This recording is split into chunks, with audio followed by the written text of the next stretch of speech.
little background on who I am. I'm a physician, I'm a father, I am a husband. I am the son of immigrants who came to this country for freedom. And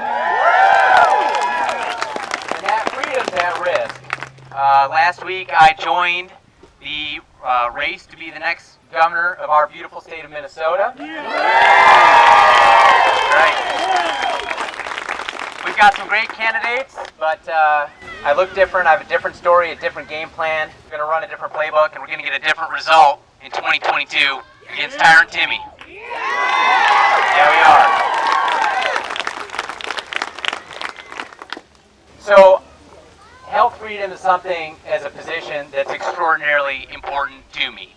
Whether it's informed consent, whether it's control over your body, this rush to vaccinate everybody, this push to vilify those who choose not to be vaccinated, this anti-science about being recovered as not defense against this COVID, this is not something we can stand for, and we have to push back.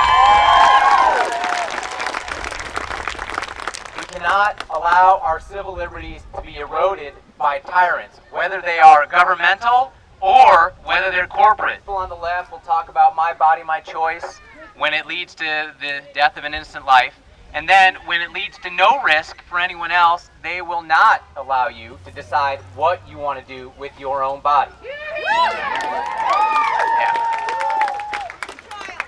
Or your child, that's right. If you want to participate in society, if you want to go to a game, if you want to watch a concert, if you want to hold the same job you've had for 20 years, or have your kids go to public school, you're going to have to take a vaccine. That's unacceptable.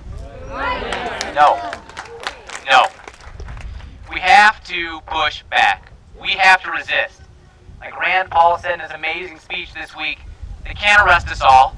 They can't run their hospitals and clinics and businesses without us there. And there will be jobs for you. There will be jobs. There are still a few of us that run private practices that can set our own rules. And we want good workers. Yeah. So let's talk a little bit about these vaccines. Red team tends to be very educated about these things, but we'll go over a few basic facts, okay? These vaccines, 2 out of 3 that are approved in this country represent a new type of technology. It is not unreasonable to have concerns about long-term safety. We have short-term data. We do not have long-term data, and I'm concerned that the FDA is rushing through the approval process. The result of that will be a reduced faith in vaccines and in drugs going forward. For what? For political expediency. We have data from around the world of highly vaccinated countries like Iceland, Gibraltar, Israel, all seeing a massive spike in hospitalizations and clinically meaningful infections, and they have the highest vaccination rates in the world. No one's talking about that data, but it is real. On the other hand, you have Sweden, where COVID is over. Sweden did it the hard way. They paid the price, 10 million people, 14,000 dead.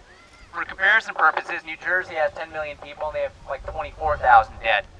But they also have, Sweden now has one of the highest rates of natural immunity in the world, and the variants can't take hold in that population. The fact that the politicians and corporations denigrate natural immunity, denigrate those who did it the hard way, those who served on the front lines, got infected, survived, recovered, is unbelievable to me. Unbelievable. And this is about health freedom. This isn't about being anti-vax or pro-vax. It's your body. You want to get the vaccine, you go down the block, walk in right now and get a vaccine. If you don't want the vaccine, why should you be forced to get it? Why? Just so you can participate in society? They call going out to eat a privilege. They call working at your job a privilege. They call going to a sports game a privilege. None of these are privileges. These are our rights as Americans. That's right.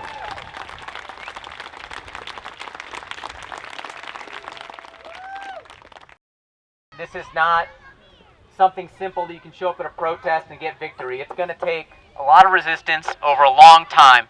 It's going to take getting the political class to understand that we are serious. It's going to take getting politicians, unfortunately, in there that understand what freedom actually means. and that it does not mean playing nice with the other side that wants to steal what men and women have fought for over centuries in this country.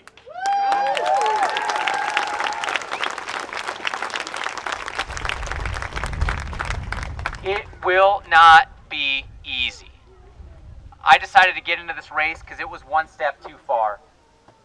Walls tried to kill my business, kill my patients, and now he's trying to indoctrinate my kids to believe they're either oppressed or oppressors.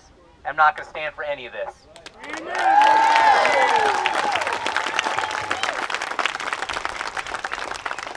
People say, Neil, what about your practice? What about your business? The founders of this country were staring down a firing squad or the gallows. I can lose a few dollars.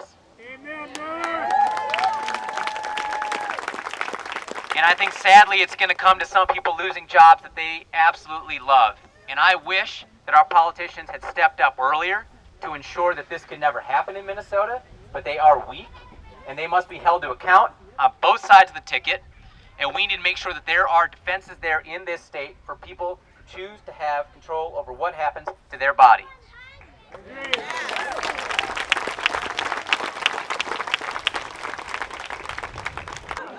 With that, I will thank you, all of you, for taking an absolutely wonderful day out to come out here and defend what makes America great. Do not be deterred. Do not stand down. Resist. Because if we don't, there will be no retreat. There will be no redoubt. There will be no other country. We are the last free people in this world. We're going to have to fight for it. Thank you. All right, so I had a question. I had a couple things, a question and a request because I'm new at this. One, how do we find you? Electneil.com, and we do have a need for volunteers, delegates, donors, and good-looking people to star in commercials. If you haven't seen our video, check it out. You can see my attractive family, and then you can see me. Okay, I want to see this state turn red, and I got in this race. Yeah. This is a red state identifying as a blue state, but it's really a red state.